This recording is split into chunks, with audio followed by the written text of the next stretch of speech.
প্ৰথমতে হৈছে যিটো আপোনাৰ নেশ্যনেল NH27 যিটো আমাৰ গুৱাহাটী চিটি আণ্ডাৰত পৰে সেই গোটেইটো ৰাস্তা আমি 15 তাৰিখ আৰু 19 তাৰিখৰ পৰা দুপৰীয়া 3:30 বজাৰ পৰা কোনো ধৰণৰ কমাৰ্চিয়েল ভেহিকেল গুডছ মুভমেণ্ট আমি বন্ধ কৰাম।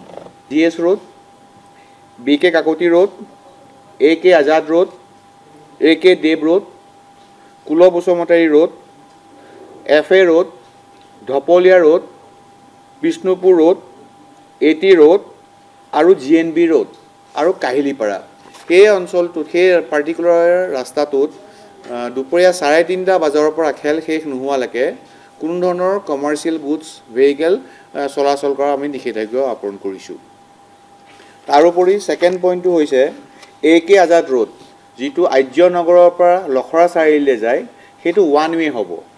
হিৰেণপাৰা আৰু বৰচাপাৰাৰ মাজৰ অঞ্চলটোত কোনো ধৰণৰ গাড়ী আমি ইয়াত চলাচল কৰিব নিদিম। কেৱল মাত্ৰ মনি পাৰ্চ আৰু মোবাইল ফোনৰ বাহিৰে কোনো সামগ্ৰী ষ্টেডিয়ামৰ ভিতৰলৈ প্ৰৱেশ কৰিব নোৱাৰিব। দ্বিতীয় কথাটো হ'ল আমাৰ গেটসমূহ যি আমাৰ 7খন আউটাৰ গেট আছে গেটসমূহ D-3 খেল আৰম্ভ হোৱা 3 ঘণ্টাৰ আগতে এই গেটসমূহ খোলা যাব।